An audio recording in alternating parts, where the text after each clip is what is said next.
Coincidence कुछ नहीं होता। हर चीज के पीछे कोई न कोई वजह होती है, लेकिन कई बार ये वजह पता लगने में काफी वक्त लग जाता है। ये बात मुझे 5 साल पहले समझ में आई। मेरा नाम आयुषी है। बचपन में मेरा आई ट्रांसप्लांट हुआ था। हमारा परिवार हापुड़ में रहता था। मेरे पापा दिल्ली में जॉब करते थे। स्कूल पूरा होने के बाद मैंने दिल्ली यूनिवर्सिटी में एडमिशन ले लिया। पापा तो अक्सर दिल्ली जाते ही रहते थे, फिर मैं भी दिल्ली में रहने लगी। घर पर सिर्फ मम्मी और मेरा भाई बचा था। हम लोगों ने सोचा कि उन्हें भी दिल्ली बुला ही लेते हैं।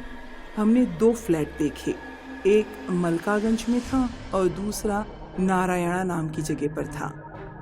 नारायणा वाले फ्लैट की बालकनी से सामने वाले पार्क में एक गुड़हल का पेड़ दिखता था।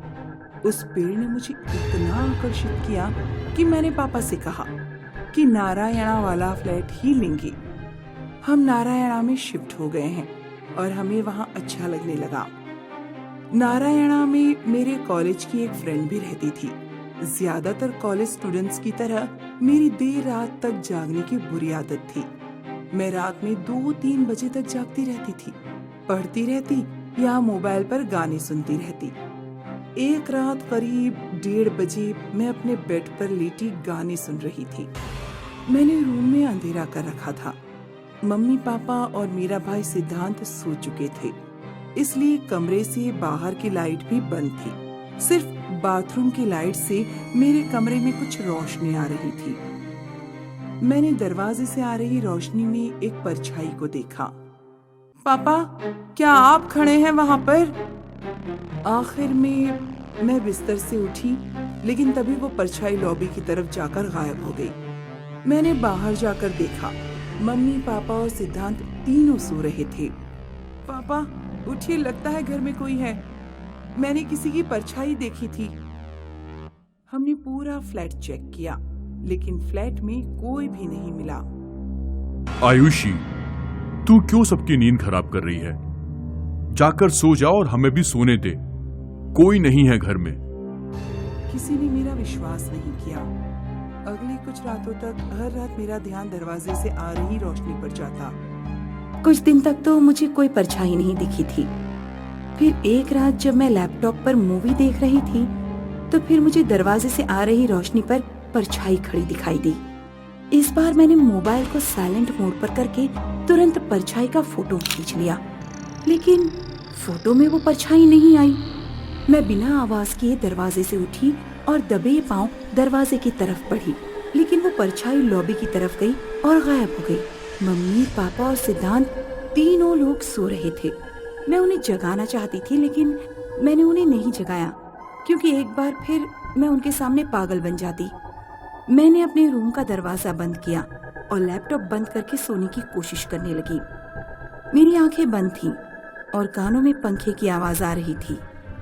अचानक पंखे की आवाज आना बंद हो गई। जब मैंने आंखें खोलकर देखा तो पंखे पर फांसी लगाए एक आदमी की लाश लटक रही थी। पापा, पापा जल्दी यहाँ आइए! फांसी पर लटके आदमी ने अपनी गर्दन से फांसी का फंदा निकाला और मेरे ऊपर कूद पड़ा। मेरी आंखें बंद हो गईं। जब मैंने आंखें खोली तो मेरा पूरा घर दरवाजे पर खड़ा था और पंखे पर कुछ भी नहीं था। क्या हुआ बेटा? क्यों इतनी बुरी तरह चिल्ला रही हो तुम? पापा, पंखे पर कोई आदमी लटका हुआ था। मेरा विश्वास करिए पापा, मैं सच कह रही हूँ। बेटा, यहाँ कोई नहीं है। कल तुम मेरे साथ एक साइकियाट्रिस्ट के पास चलना। पापा, मुझे कोई साइकोलॉजिकल प्रॉब्लम नहीं है। मैंने सच में एक आदमी को पंखे पर लटके हुए देखा था। अगले दिन मेरे पापा मुझे एक साइकियाट्रिस्ट के पास ले गए। साइकियाट्रिस्ट ने मुझे फालतू के सवाल पूछ कर पागल कर दिया।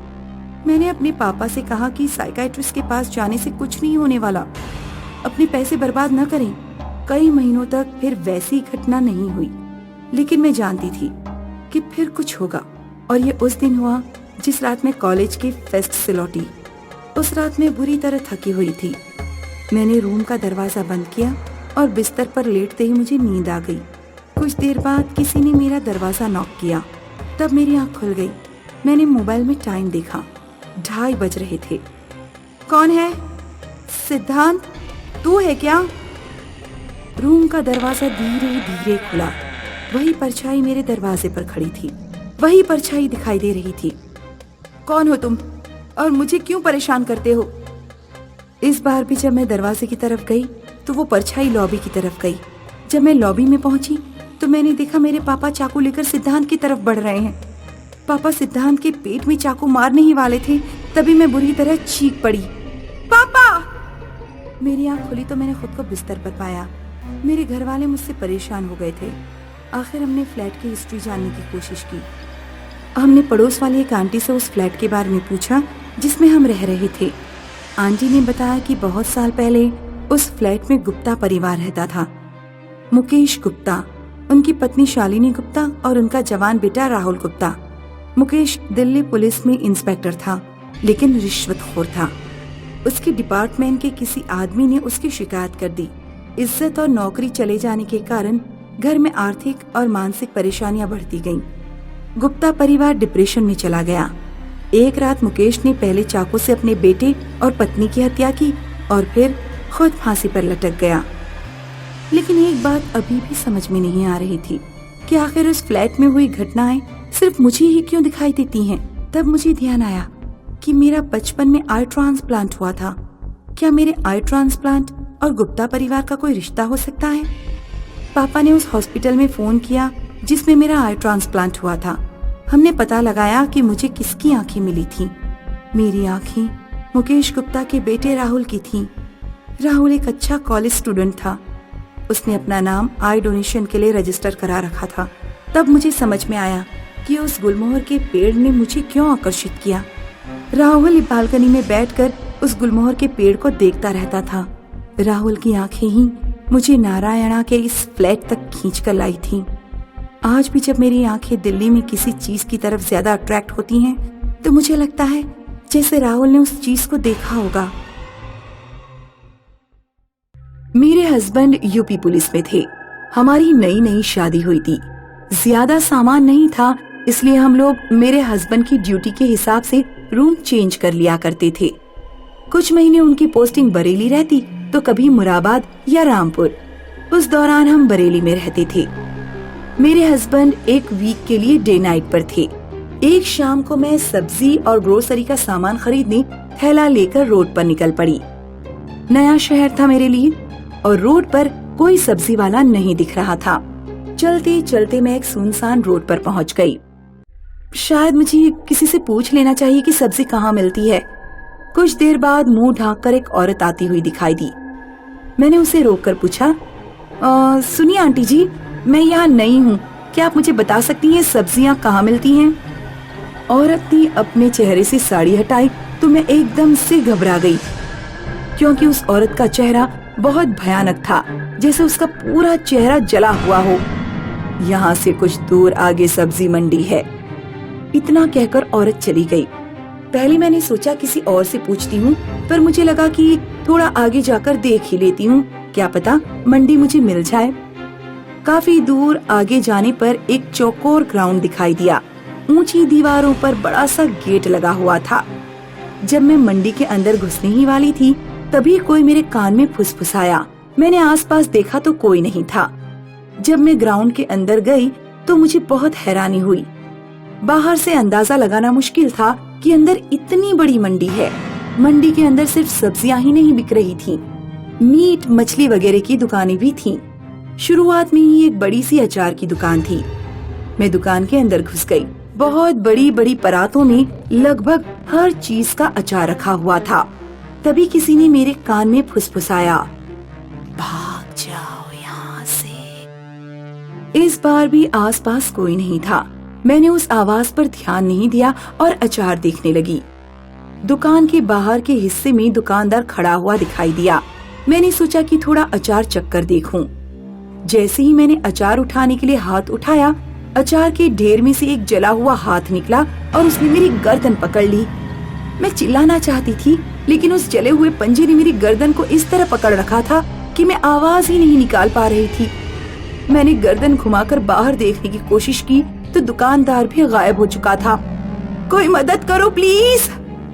बराबर वाले अचार के ढेर पर चाकू पड़ा हुआ था। मैंने चाकू उठाया और अचार के ढेर से निकले हाथ को काट डाला। तब जाकर उस हाथ ने मेरी गर्दन छोड़ी। मैं तुरंत ही घबराकर दुकान से बाहर निकल गई। मेरा मन कर रहा था कि मैं अपने हस्बैंड को फोन कर दूं या तुरंत ही घर लौट जाऊं, पर पता नहीं किस चीज ने मुझे रोक लिया। मैंने सोचा अब सब्जी खरीद कर ही वापस जाऊंगी। कुछ दूरी पर ही एक आदमी आलू प्याज बेच रहा था। मैंने जल्दी से उससे सामान खरीदा और थैली में डालकर आगे बढ़ गई। कुछ दूर जाने पर मुझे ध्यान आया कि मैंने आलू प्याज वाले को 500 का नोट दे दिया था और बकाया पैसे वापस लेना ही भूल गई। मैं वापस आलू प्याज वाले को ढूंढने पहुंची तो वो वहाँ पर नहीं था। वहाँ एक मटन वाले की दुकान थी। वो कसाई बहुत बुरी तरह से मीट की बोटियां काटने में लगा हुआ था। मेरी हिम्मत नहीं हुई कि मैं उससे कुछ पूछ लूं, लेकिन वो खुद ही मुझसे बोल पड़ा। कहिए मैडम, काट दूं कुछ आपके लिए भी। उसकी हंसी ने मुझे डरा ही दिया। नहीं, कुछ नहीं। ऐसा कैसे हो सकता है? आप यहाँ से खाली हाथ तो जाएंगी नहीं। उस कसाई ने अपने बराबर में रखी बाल्टी उठाई जिसमें शायद बकरों का खून भरा हुआ था और उस बाल्टी का खून मेरे मुंह पर फेंक दिया।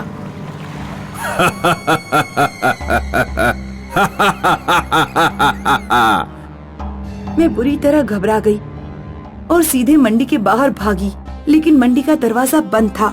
किसी ने दरवाजे को बाहर से बंद किया हुआ था। दरवाजा खोलो, दरवाजा खोलो। मैंने पलटकर देखा तो मंडी में मौजूद सारे दुकानदार भूत प्रेतों में बदल चुके थे। वे जलती हुई लकड़ियां लेकर मेरी तरफ बढ़ते जा रहे थे। मैंने पर्स में से मोबाइल निकालकर अपने हस्बैंड को फोन किया। उन्होंने कहा कि मैं हिम्मत से काम लूं, वो किसी न किसी को जरूर भेज देंगे। सारे भूत हंसते हुए मेरी तरफ बढ़ते जा रहे थे। उन सब ने मुझे चारों तरफ से घेर लिया। मुझे जाने दो, तुम लोग मुझसे क्या चाहते हो? उन्होंने मेरी बात नहीं सुनी और मेरे कपड़ों में आग लगा दी। मैं बुरी तरह चीखने चिल्लाने लगी। तभी किसी ने बाहर से दरवाजा खोला। बाहर से ताला खुलने की आवाज सुनते ही सारे भूत गायब हो गए। मंडी की दुकानें भी गायब हो गईं। ऐसा लग रहा था कि उस पूरे ग्राउंड में मैं अकेली हूँ। बाहर से 2 पुलिस वालों ने गेट खोला। उन्हें मेरे हस्बैंड ने भेजा था। मुझे यहाँ से लेकर चलिए, यहाँ भूतों की मंडी। देखिए उन्होंने मेरा क्या हाल कर दिया है। मेरे ऊपर खून डाला और मुझे जला भी दिया। मैडम, आपके ऊपर ना तो खून है और ना ही आप कहीं से जली हुई हैं। और आप यहाँ इस मैदान में अब क्या कर रही हैं? यह मैदान पिछले 5 सालों से बंद है। पहले कभी यहाँ मंडी लगा करती थी, लेकिन एक बार मंडी में आग लग गई। दिवाली का त्योहार था, मंडी में बहुत भीड़ थी। मंडी में भगदड़ मच गई और कई औरतें और बच्चे कुचलकर मर गए। बहुत सारे लोग जलकर मर गए। चलिए हमारे साथ। लेकिन मैंने यहाँ से सब्जी खरीदी थी, ये देखिए। मैंने थैले में हाथ डालकर सब्जी बाहर निकालनी चाहिए, लेकिन थैले में कुछ भी नहीं था। फिर मैंने अपना पर्स चेक किया। 500 का नोट मेरे पर्स में ही पड़ा हुआ था। मेरे पास कोई सबूत नहीं था कि मैं साबित कर सकूं कि मैंने यहाँ मंडी देखी थी। रूम पर पहुंचकर सबसे पहले मैंने खुद को शीशे में देखा तो कोई खून का निशान नहीं था, ना ही मैं कहीं से जली थी। आज तक मैं किसी को उस घटना के बारे में यकीन नहीं दिला पाई, अपने हस्बैंड को भी नहीं। लेकिन मैं उस घटना को अपने दिमाग से कभी नहीं निकाल पाई। अब मुझे किसी भी शहर की मंडी में जाते हुए बहुत डर लगता है।